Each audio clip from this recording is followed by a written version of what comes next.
Well, hello, everybody. Hi. We're back. We're back.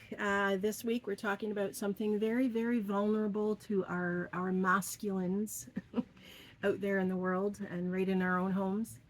Um, yeah, this is a big topic because right now we have a lot of men waking up, and it doesn't look the same as women waking up. It looks very Mm-mm. different, feels different.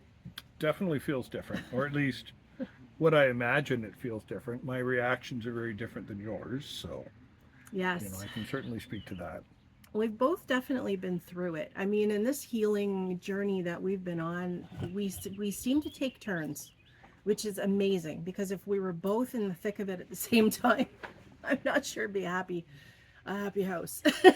It might And be a little challenging. yeah, yeah. So, the shift that's happening on the planet right now, it's not just the rise of the feminine, it's the unveiling of the masculine soul as well.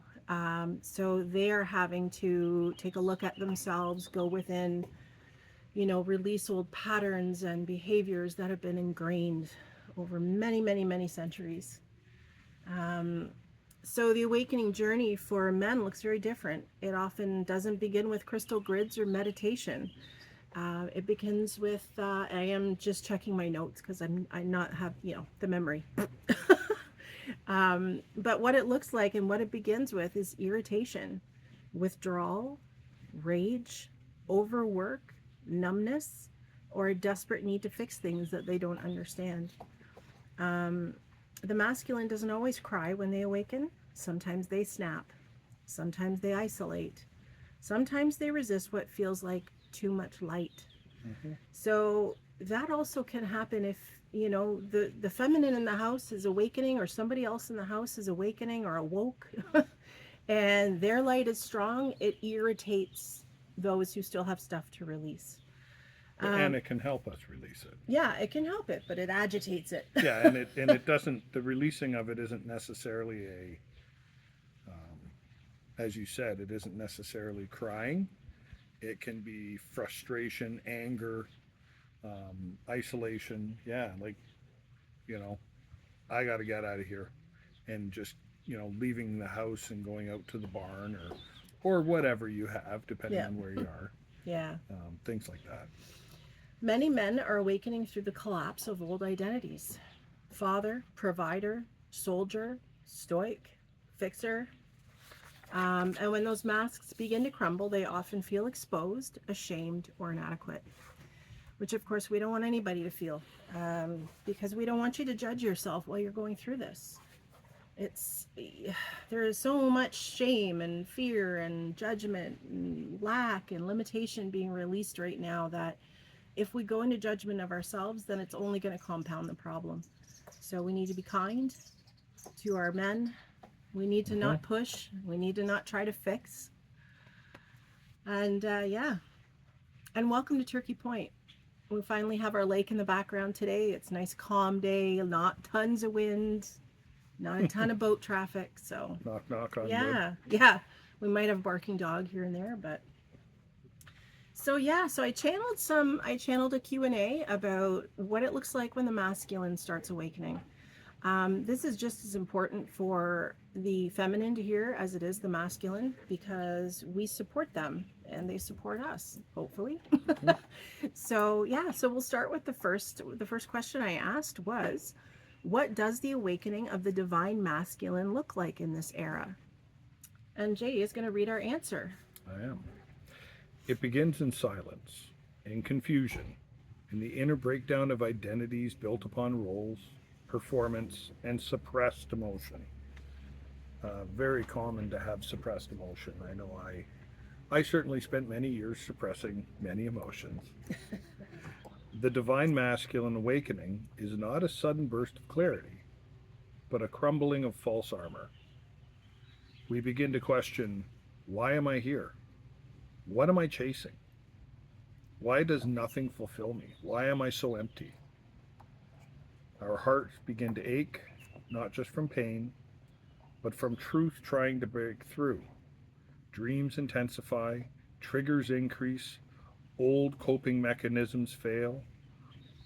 This is when the awakening begins.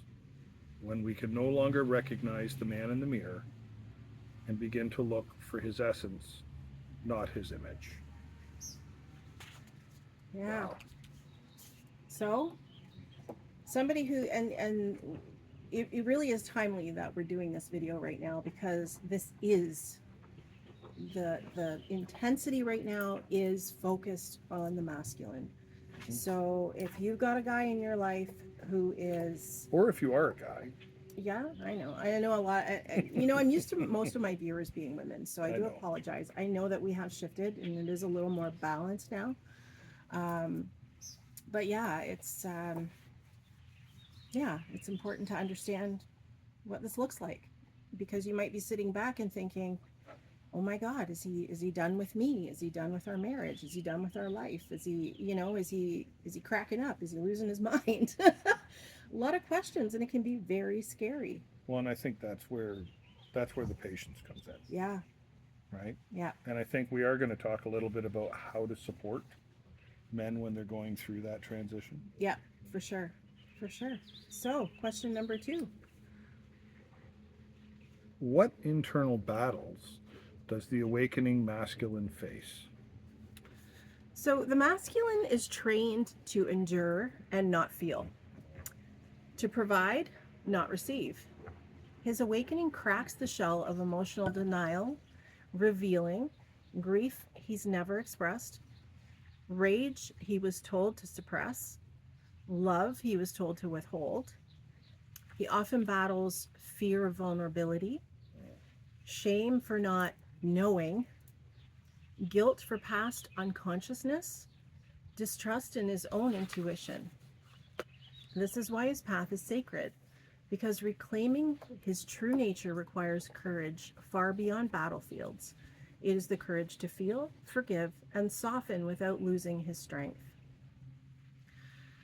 I think that's, that end point there is so important because, and again, I can't speak for all men, but for myself, being strong physically, being strong in character, being a strong person is something that's important.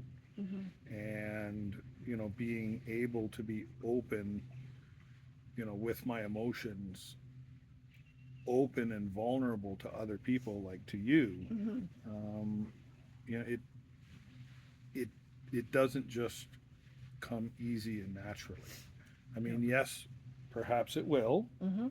However, based on the conditioning that we've all had, right, it is difficult to get to that point. Yeah, and it doesn't help when the people you live with don't understand what's happening to you. They can become defensive. They can lash out and get angry for the way you're, behaving, or the way they're, it feels like you're being treated. And I'm not saying anybody should put up with any kind of abuse, but Yeah, there's a point where, just holding space is going to be the most important thing. And I think that's where we're headed next, is how do the partners support this masculine awakening? Because it can look unsettling, a little, because us women, we like to cry. We release our emotions by crying. Men we don't. No, they suppress them until it Yeah. becomes anger. So then it's, so that's what you're going to see is that, Yeah, frustration and anger. yeah. Yeah. Yeah. So the next one is, how can their partners support them during this sacred process? And I think this is probably one we're going to have a lot to say about. Yeah, I'll read the response and then Yeah. I'll add in my 2 or even 5 cents on this one. Perfect. Beloveds, if you are walking beside an awakening masculine, know this: you are the lighthouse, not the architect of his path. Support him by holding space, not solving problems, reflecting his light back to him when he forgets it, honoring his timing, his silence, his strange moods, his sacred contradictions before rebirth. I haven't had any strange moods. Trusting his higher self is leading him, even when he appears lost. Most importantly, do not mother him. Love him as an equal. see his divinity even in his dysfunction. This heals much more than words. Yeah. So I know that when in the past, when you've gone through a dark night of the soul or anything like that, I am very sensitive. I've been told that my whole life. And so I feel it. I feel it coming. I feel when you're in it. I want to fix it. I want to silence your anger. I want to, because it's uncomfortable for me too. And I know now Well, that has not been the right approach. And I am an excessively dramatic person. Well, we So both tend to be. it's very obvious. If I'm having a dark night of the soul, it's very obvious. Yeah. And I don't know if everybody knows what a dark night of the soul is, but it's one of those times where your soul is saying, okay, enough is enough. You got to wake up here. You got to look at old patterns. You got to look at what's not working, and you need to release it. And that dark night of the soul can take one day. It can take 1 year. It looks like depression, sadness, discomfort in your life, emptiness. Yeah. So, And trying to figure out why. What does it all mean? Why have I spent my life working at a job I dislike? Why have I, spent my life working for money that, et cetera, et cetera, et cetera. yeah. Everybody knows what I'm talking about. Well, yeah. I mean, we all need to eat, so that's kind of good. But we need to be more than that. We need to be satisfied. We need to be happy where we're at.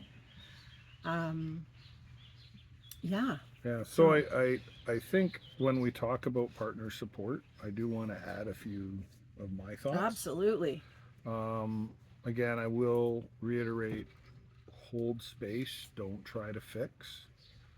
So it's always always fine to be encouraging. Never accept any type of inappropriate abusive behavior. I mean, and again, I'm not like any type of abusive behavior. If he's angry and he's yelling, that's not okay. And I've yelled, and you've called me on it, and that's a good thing. Yeah. Right? Because that frustration does come out in a different way. And so appropriate behavior, proper behavior is still proper behavior. This isn't a free pass. So also, Good point. I would say it's very important to be open and available for conversations when he's ready. Because again, you hold space because it's on his timeline when he's awakening. Just like men, when when the lady's awakening, you have to hold space for them and let them go through their process. Sometimes they may want to talk about it, and we can't try and fix it. Good point. Right? Yes. And so it does go both ways. It does. Right? It does. And that's our nature. We want to fix each other. We want to help each other. Yeah. But in this instance, it's let him feel it. He needs to feel it. He needs to learn how to self-soothe. Yeah. I've always been guilty of rushing in Yeah. whole life to fix people's moods so I don't have to put up with it. Yeah, we need a partner, Yeah. not a mother. I know. Right? Yeah. I mean, we all love our moms, and And we don't live with them no, anymore. There's a reason for that. that's not why we got married. So Yeah. um Yeah. It's interesting. I want to kind of talk to, before we go on to the next question, the life review. Mhm. You have been in the thick of it. I just came out of the thick of it. Mhm. I'm still teetering on the edge a little bit. Did a lot of inner child wounding release. Clearly my throat chakra is still struggling with that one. and I'm sliding out of that, and you're sliding into one. So well, I think I'm sliding out. I think Oh, it good. was I think it definitely was a dark night of the soul, but it was relatively quick, and so I'm hoping by the end of this weekend it'll be done. yeah. But yeah, it's But what did that look like for you? So life reviews are something you typically happen after you pass away, after you cross over, right? We talked about that last week in the Yeah. crossing over episode. But right now, during this time of awakening, the whole point is to awaken and stay in the body that we have and not have to die to achieve that next level of 5D consciousness. So, Yeah, so for me, I mean, I was looking at, or it was father wounding yeah. that I was looking at, the male side, and and again, my dad's a great guy, but Yeah. just life and people, and we all live through things, and so I was revisiting his patterns and behaviors and realized the similarities of some of my patterns and behaviors. And then that spurred me on to basically go back,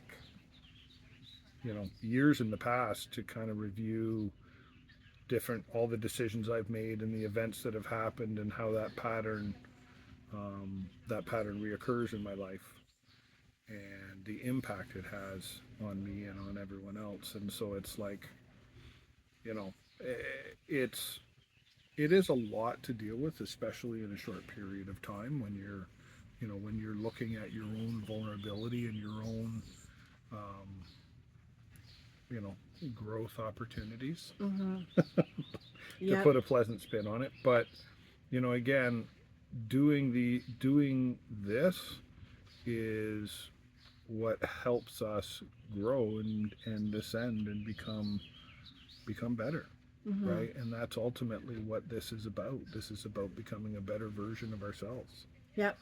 So, describe to me what you went through last night, because this was just last night and you barely got any sleep because I think every time you closed your eyes, you went into life review, Yeah, whether you wanted to or not. so it's like the monkey mind to do, where you're but every time you close your eyes, you're seeing another story from your past. And so, and of course, they're not the good stories. They're the more difficult stories, the sad stories, the tragic stories, the mistakes you've made, um, The patterns that have the come patterns that have from, yeah, caused it, and it is nonstop, in essence. yeah, And so, so basically that happens until you pass out and fall asleep, and then that happens because you don't sleep long. You sleep 45 minutes. You wake back up, and then you're going through it again for another hour and a half, 2 hours, until you pass out and fall asleep again for a short period of time. And so it's a very um, uncomfortable situation. I would assume it's very similar to what you go through. I don't yeah, I don't know that aspect would be any different between men and women. no, But nope, yeah, it's just dealing with all of those emotions, and you know on one side I would say those lessons, and on the other side my during the dark night I would say reviewing my failures, and sitting here in light today I would say looking at the lessons in my life. And so yeah, it's very intense, um, and yes, my response, I mean, I laid there quietly, but my response is to be very, very angry about the whole situation. yeah, yeah. Even now, right now, do you feel about No, not at okay? all. But at the No, no, no. time, you were No, I mean, processing that yes, anger at and the that's time. that's why I'm saying that Yeah, I'm out of it or coming out of it, because the anger is gone, yeah. right? You're not being triggered by those thoughts. No, it was a fairly quick process, but yeah, Yeah, very intense. yeah. And so the important part is not trying to avoid this life review, because it's there to help you put the pieces together and understand where it all happened and where it all came from, so that you can lay there and revel in the feelings. It's like rolling around in the muck and just getting it over with. And if you try to spiritually bypass it by getting out of bed and going downstairs and watching TV, it's only going to wait for you. Yeah, it's it's So, it's not going to stop, and I think that's one of the reasons why it went so quickly, yeah. right? Because I did get up twice, but I just went and I sat in the couch. I didn't turn on the TV or anything. I just sat and thought. And I think it really is a matter of just saying, okay, this is where I am, this is how I'm feeling, and so therefore, I am going to feel this. I am going to do this review. I am going to, just look at what comes and try to take it as it comes. And once you've done that, you will be able to release it. You will be able to move past it. Mm-hmm. And this is, this review comes with the help of your higher self and your guides. So, you're not laying there alone doing this. They're actually with you. They're the ones who are like force feeding you this flood of information so that you can and there's a lot of epiphanies that come with it too, because I just did this like a week and a half ago, not by choice. It just shows up. And a lot of epiphanies, all those aha moments, like, oh my goodness, that's why I developed this pattern of behaviors, because I don't like when people are upset. So I'm always jumping ahead. When I feel somebody's starting to shift into a lower frequency, I'm right there playing the clown or doing something sweet to lift them up before they can. But it's kind of selfish. Of course I want them to be happy, but if they're not happy, I'm not happy. So, but I've learned I can't save. And I think me stepping back yesterday when you were in that icky place, it forced you. It forced you to look at it. And because I wasn't there trying to talk you down or distract you. I was just in solitude by myself. Yeah. Yeah. So it's intense. And of course we welcome anybody who's going through it to reach out to us. We have sound baths every week, and people often like to stay after and chat or just even beforehand and connect. And and it is a very peaceful way. Yeah. Right. Very peaceful way to deal with your inner thoughts. Yeah. So next question. What is the end goal of divine masculine awakening? Well, it's not perfection. It is presence. Darn. I was hoping for perfection. Yeah. Well, maybe one day. It's not dominance. It's divine devotion to life, to love, and to truth. The awakened masculine becomes a protector of peace, a witness to the divine in others, a guardian of the sacred feminine within himself and around him, a bridge between heaven and earth. He does not compete, he creates. He does not conquer, he communes. His soul mission begins when he no longer seeks purpose outside of himself, but recognizes that his being is the purpose. So, yeah, a lot there. I love he does not conquer, he communes.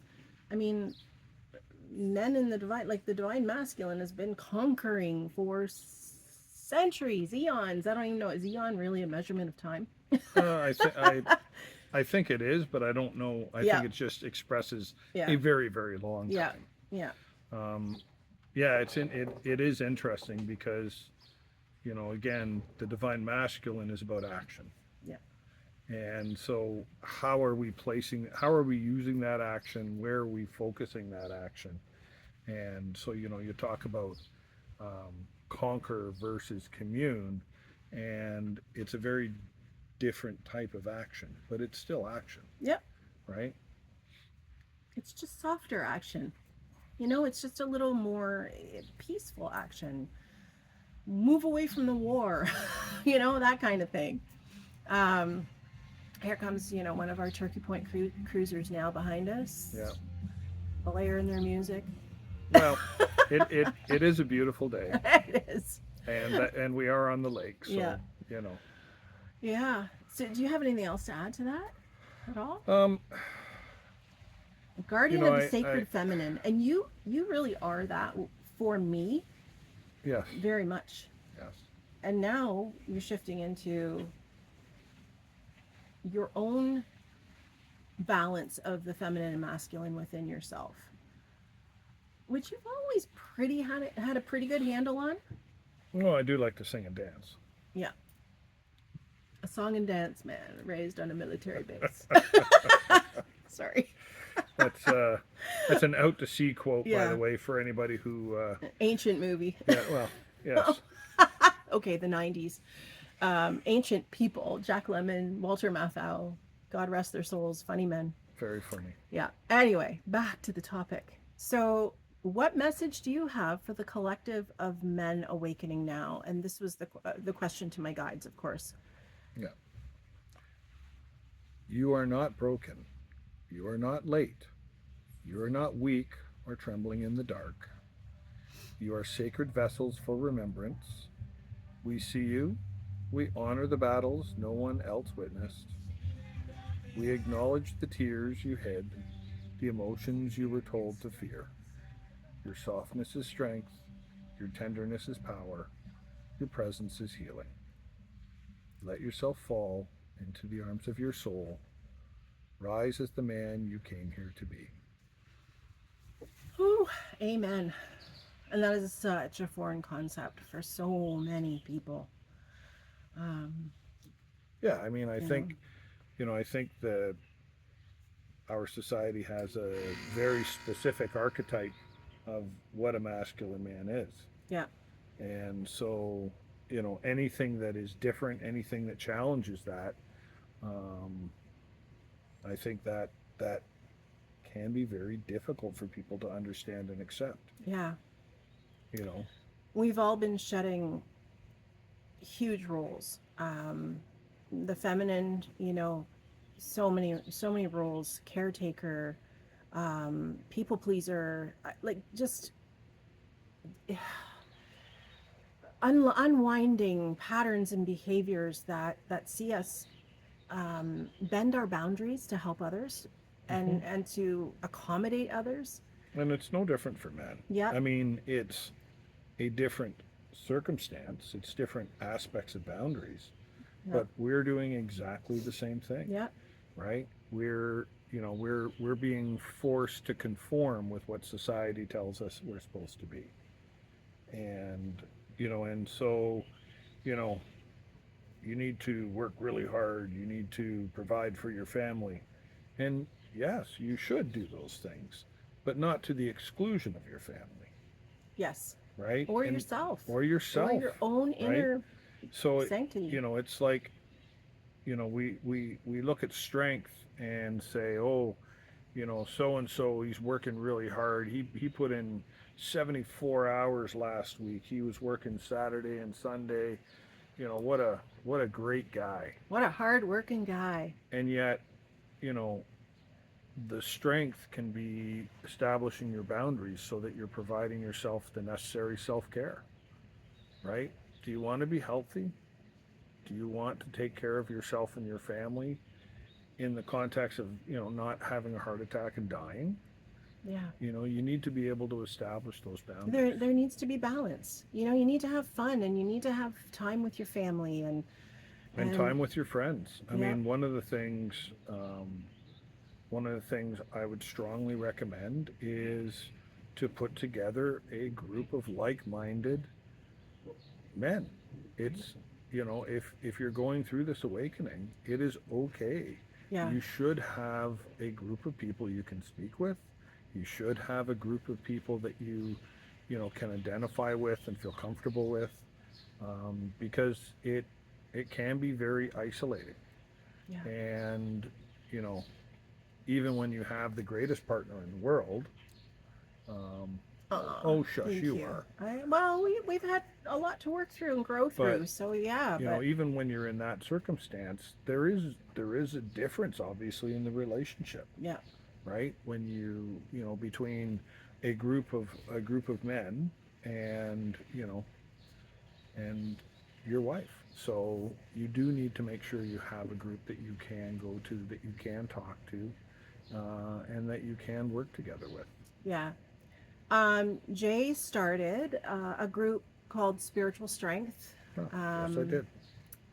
Maybe 6 months ago or so. I don't remember, It but was in January. okay. You started some healing groups where guys hmm just come out and sometimes there's food too because we know guys will come if there's food.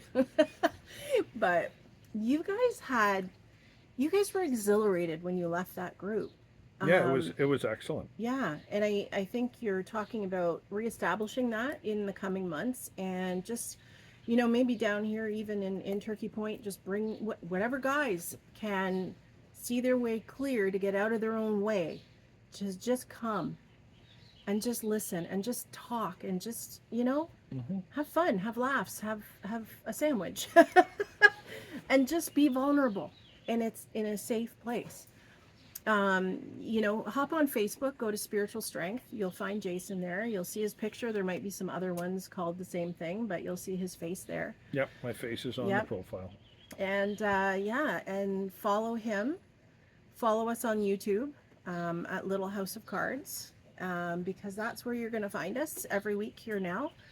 And yeah, what else do you have to add? I feel like we've kind of touched on a lot of good stuff, but Honestly, Joe, I think we're going to save some to carry on for the next, Mhm. because, just boundaries alone, and Oh, yeah. how to set proper boundaries, safe boundaries. Yeah, like there's so much we could talk about, Yeah. and I think that we're going to save it for the next episode. Yeah, yeah, and actually the next episode is ego death. So that Dun, dun, goes, yeah, that goes hand in hand with what we're talking about today. And that is a really intense topic.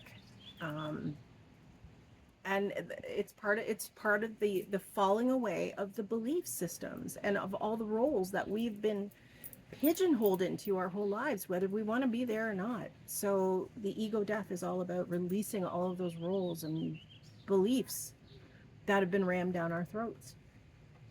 So Wonderful. yeah. So what are we supposed to say? Like, if you like, and subscribe. Yeah.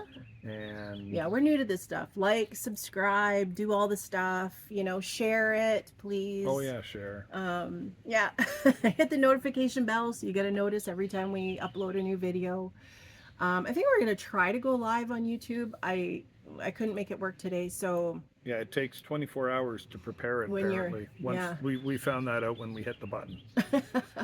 so anyway, yeah. So please, feel free to comment, and I always answer questions and inquiries on the comments. I'm all over it. I think it's important to be engaged with people and not just like, oh yeah, look at all my comments. Woo, I'm popular. No, I actually want to respond, and so does Jason. So yeah, we love you. Thank you for listening. Have a great day. Yeah, take care, guys.